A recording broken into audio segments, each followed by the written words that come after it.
রাত তখন প্রায় ৩টে। পুরো বাড়ি ঘুমিয়েছিল। হঠাৎ জানালার বাইরে থেকে একটা মেয়ের কণ্ঠ ভেসে এলো, রায়হান, রায়হান, দরজাটা খোলো। রায়হান ঘুমের মধ্যে চোখ খুলল। সে কিছুক্ষণ চুপ করে বিছানায় বসে রইল। তারপর আবার সেই কণ্ঠ, রায়হান, আমি বাইরে দাঁড়িয়ে আছি। কণ্ঠটা শুনে রায়হানের বুক কেঁপে উঠল, কারণ ওই কণ্ঠটা ছিল তার মায়ের। কিন্তু তার মা তখন তার পাশের ঘরেই ঘুমিয়েছিলেন। রায়হান বিছানা থেকে নামল, দরজার কাছে গিয়ে হাত বাড়ালো। ঠিক তখনই পেছন থেকে তার মায়ের ঘুম জড়ানো কণ্ঠ ভেসে এলো, বাবা, দরজা খুলিস না। রায়হান জমে গেল, কারণ তার মা ঘুমের মধ্যেই কথা বলছিলেন। আর দরজার ওপাশ থেকে তখনও একই কণ্ঠে কেউ বলছিল, রায়হান, তোর মা তো ঘরের ভেতরে নেই, আমি বাইরে দাঁড়িয়ে আছি। সেই রাতের পর রায়হান আর কোনোদিন রাত ৩টের পর নিজের নাম শুনলে উত্তর দিত না, কারণ সে জেনে গিয়েছিল সব ডাকের উত্তর দিতে নেই। কিছু ডাক মানুষ দেয় না। রায়হানের বয়স ছিল ২৬ বছর। ঢাকার বাইরে একটা ছোট সফটওয়্যার কোম্পানিতে কাজ করত সে। চাকরির কারণে সপ্তাহের বেশিরভাগ সময় শহরেই থাকতে হতো, কিন্তু মাসে একবার ২ দিনের জন্য সে গ্রামের বাড়িতে যেত। তাদের গ্রামের নাম ছিল মধুপুর। গ্রামটা খুব বড় ছিল না। চারপাশে ধান ক্ষেত, পুরনো পুকুর, বাঁশঝাড় আর মাঝে মধ্যে বড় বড় গাছের সারি। রায়হান ছোটবেলা থেকেই এই গ্রামেই বড় হয়েছে, তাই গ্রামের প্রতিটা রাস্তা তার পরিচিত ছিল। কিন্তু একটা বিষয় নিয়ে তার মা সবসময় তাকে সতর্ক করতেন, রাতের বেলা কেউ যদি তার নাম ধরে ডাকে সে যেন কোনোভাবেই উত্তর না দেয়। রায়হান ছোটবেলায় বিষয়টাকে কুসংস্কার মনে করত। মা বলতেন, রাতের সব ডাক মানুষের ডাক না। আর রায়হান হেসে বলতো, মা, ভূত আবার নাম ধরে ডাকবে নাকি? মা তখন আর কিছু বলতেন না, শুধু বলতেন, একদিন বুঝবি। সেই একদিন যে এত তাড়াতাড়ি আসবে তা রায়হান কখনো ভাবেনি। ঘটনাটা ঘটেছিল বর্ষাকালের এক রাতে। সেদিন রায়হান অনেক রাত করে বাড়ি ফিরেছিল। রাত তখন প্রায় 12:30। বাড়ির সবাই ঘুমিয়ে পড়েছিল। রায়হান বাইরের দরজা খুলে ভেতরে ঢুকল। মা তাকে দেখে শুধু বললেন, এত রাতে আসিস না বাবা। রায়হান হেসে বলল, কাজ ছিল মা। তারপর নিজের ঘরে গিয়ে শুয়ে পড়ল। সবকিছু স্বাভাবিকই ছিল, কিন্তু রাত প্রায় ৩টের দিকে হঠাৎ তার ঘুম ভেঙে গেল। কেন ঘুম ভেঙেছে সে নিজেও বুঝতে পারছিল না। ঘর অন্ধকার, জানলার বাইরে বৃষ্টি পড়ছে। রায়হান মোবাইল হাতে নিয়ে সময় দেখল, ৩:০৭। ঠিক তখনই বাইরে থেকে খুব আস্তে একটা কণ্ঠ ভেসে এলো, রায়হান। সে চমকে উঠল। আবার ডাক এলো, রায়হান। কণ্ঠটা খুব পরিচিত। মনে হচ্ছিল তার ছোটবেলার বন্ধু সজীব তাকে ডাকছে। রায়হান বিছানায় উঠে বসল। তারপর নিজেকে বোঝালো, হয়তো সজীব সত্যিই এসেছে। সে দরজার দিকে এগিয়ে গেল। ঠিক তখনই তার মায়ের কথা মনে পড়ল, রাতে কেউ নাম ধরে ডাকলে উত্তর দিবি না। রায়হান দরজার হাতল থেকে হাত সরিয়ে নিল। বাইরে থেকে আবার ডাক এলো, কিন্তু এবার কণ্ঠটা বদলে গেছে। এবার সেটা তার মায়ের কণ্ঠ। বাবা, দরজা খোলো। রায়হানের শরীর ঠান্ডা হয়ে গেল, কারণ তার মা তখন পাশের ঘরেই ছিলেন। সে কোনো উত্তর দিল না। কিছুক্ষণ পর বাইরের কণ্ঠ যা একদম চুপ হয়ে গেল। রায়হান ভাবল, সম্ভবত সব শেষ। কিন্তু সকালে দরজা খুলে বাইরে বের হওয়ার পর সে মাটিতে একটা জিনিস দেখতে পেল। তার ঘরের দরজার সামনে ভেজা মাটির ওপর দুটি পায়ের ছাপ। পায়ের ছাপগুলো ছিল মানুষের মতো, কিন্তু সেগুলো ঘরের দরজার দিকে আসেনি।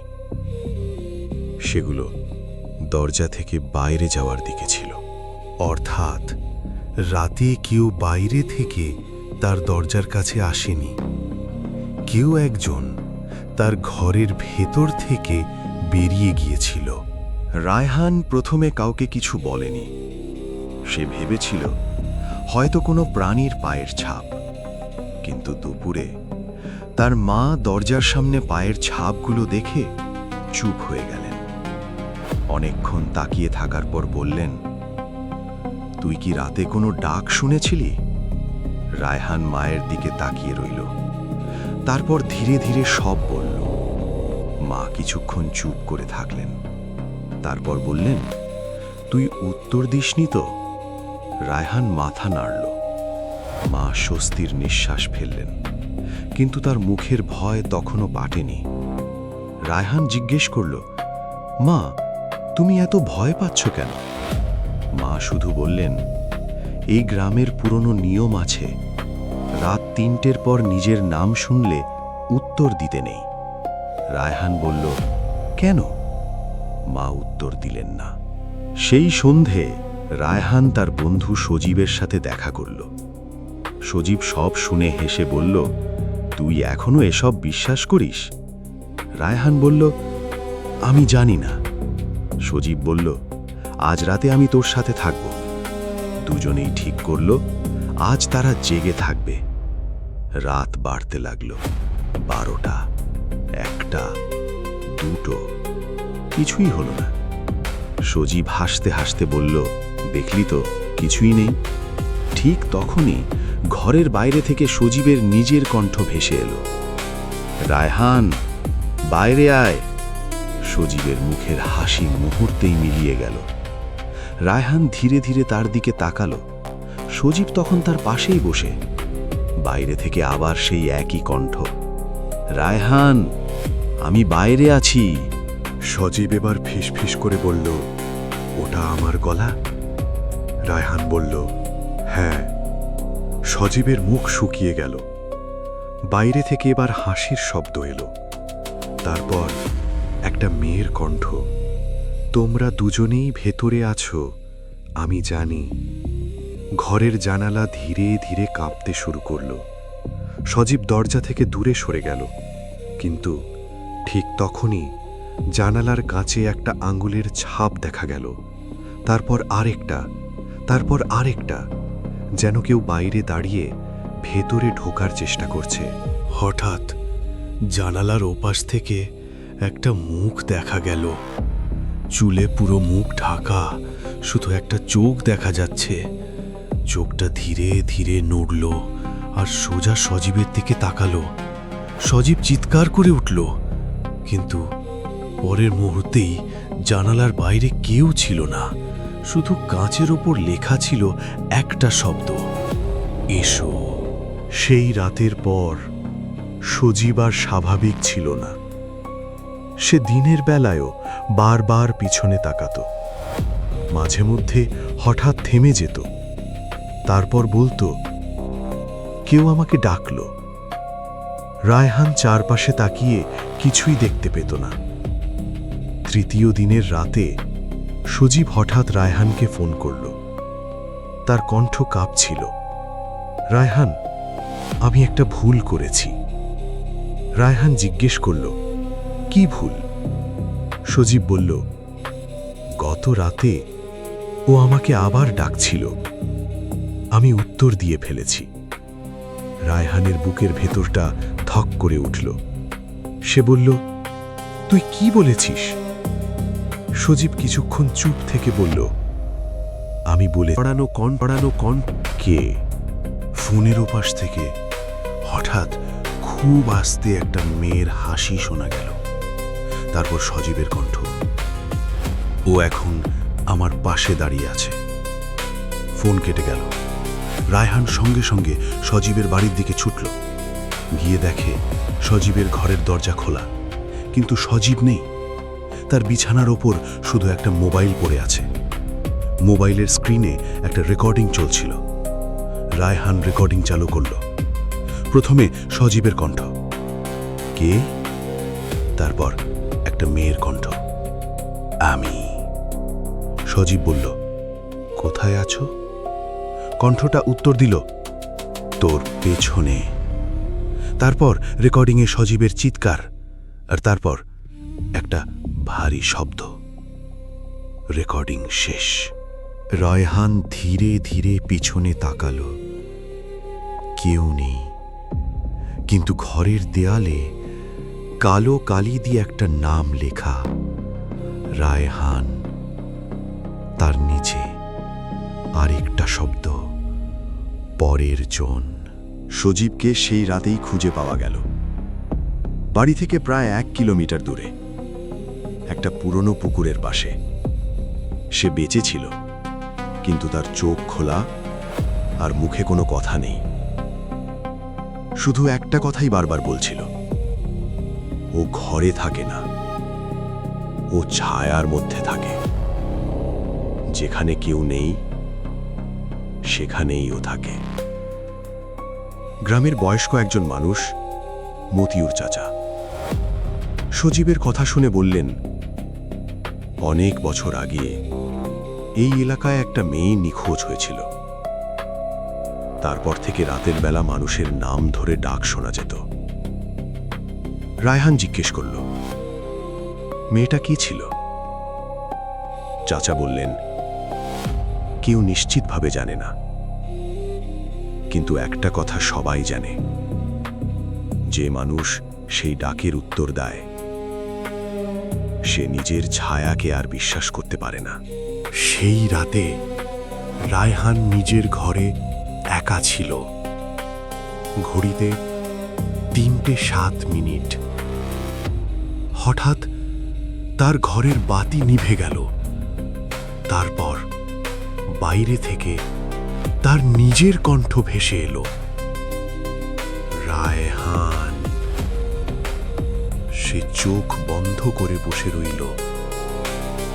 কণ্ঠটা এবার দরজার কাছ থেকে, রায়হান। তারপর জানালার কাছ থেকে, রায়হান। তারপর বিছানার নিচ থেকে, রায়হান। রায়হানের নিঃশ্বাস বন্ধ হয়ে আসছিল। তারপর তার কানের একদম কাছে কেউ ফিসফিস করে বলল, তুই উত্তর দিসনি, তাই আমি নিজেই চলে এলাম। রায়হান চোখ খুলল। তার সামনে তার নিজের মতো দেখতে একটা ছায়া দাঁড়িয়ে, কিন্তু ছায়াটা তার শরীরের সাথে মিলছে না। রায়হান ডান হাত তুলল, ছায়াটা বাম হাত তুলল। তারপর ছায়াটা হাসল আর বলল, আগামীকাল তুই আমাকে চিনবি। পরদিন রায়হান গ্রাম ছেড়ে চলে যাবার সিদ্ধান্ত নিল। সে ভেবেছিল শহরে ফিরে গেলে সব শেষ হয়ে যাবে। সন্ধ্যের আগেই ব্যাগ গুছিয়ে ফেলল। মা তাকে বললেন, আজ রাতে যাস না। রায়হান বলল, আমি এখানে থাকলে আরো বিপদ হবে। মা তার হাত ধরে বললেন, রাত 3টের আগে যদি পৌঁছতে না পারিস, কোথাও থামবি না। রায়হান মাথা নাড়ল। রাত 10:30টার দিকে সে মোটরসাইকেল নিয়ে রওনা দিল। রাস্তা ফাঁকা, আকাশে মেঘ, চারপাশে কুয়াশা। সবকিছু ঠিকঠাকই চলছিল। হঠাৎ রাস্তার মাঝখানে একটা মেয়েকে দাঁড়িয়ে থাকতে দেখা গেল। সাদা পোশাক, লম্বা চুল, মাথা নিচু। রায়হান ব্রেক করল। মেয়েটা ধীরে ধীরে মাথা তুলল। রায়হানের বুক কেঁপে উঠল। মুখটা দেখা যাচ্ছে না, শুধু চুল। তারপর মেয়েটা বলল, রায়হান। সে কোনো উত্তর দিল না। মেয়েটা আবার বলল, তুমি আমাকে চিনতে পারছো না? রায়হান বাইক স্টার্ট দিল। মেয়েটা হাসল আর বলল, ঠিক আছে, বাড়ি যাও, আমি তোমার আগেই পৌঁছে যাব। রায়হান আর পিছনে তাকালো না, কিন্তু বাড়িতে পৌঁছে তার শরীরের সব শক্তি যেন শেষ হয়ে গেল। কারণ তার মা দরজার সামনে দাঁড়িয়েছিলেন, আর তার মা তাকে দেখে বললেন, বাবা, তুই তো মাত্র এখনই বাড়ি থেকে বেরোলি। রায়হান কিছুই বুঝতে পারল না। মা ঘরের ভেতরে নিয়ে গেলেন। বিছানার ওপর রায়হানের ব্যাগ পড়ে আছে, আর তার পাশে একটা কাগজ। কাগজে লেখা, আমি পৌঁছে গেছি। রায়হান কাগজটা হাতে নিয়ে স্থির হয়ে দাঁড়িয়ে রইল। তার মা বললেন, এটা কে রেখে গেছে? রায়হান কোনো উত্তর দিল না, কারণ কাগজের নিচে একটা ছোট্ট দাগ ছিল, মাটির দাগ, ঠিক সেই পায়ের ছাপের মতো যেটা সে প্রথম রাতে নিজের ঘরের সামনে দেখেছিল। হঠাৎ বাড়ির বাইরে থেকে তার নিজের কণ্ঠ ভেসে এলো, মা, দরজা খোলো। রায়হানের মা তার দিকে তাকালেন। রায়হান তখনও ঘরের ভেতরে। বাইরে থেকে আবার ডাক এলো, মা, আমি বাড়ি এসেছি। মা কাঁপতে শুরু করলেন। রায়হান ধীরে ধীরে দরজার কাছে গেল, কিন্তু দরজা খুলল না। বাইরে থেকে এবার তার নিজের কণ্ঠ নয়, একটা মেয়ের কণ্ঠ। রায়হান, এবার তুই উত্তর দিবি। রায়হান চোখ বন্ধ করল। তার মায়ের হাত শক্ত করে ধরে বলল, যাই হোক, কেউ কোনো উত্তর দিও না। বাইরের কণ্ঠটা হঠাৎ হাসতে শুরু করল।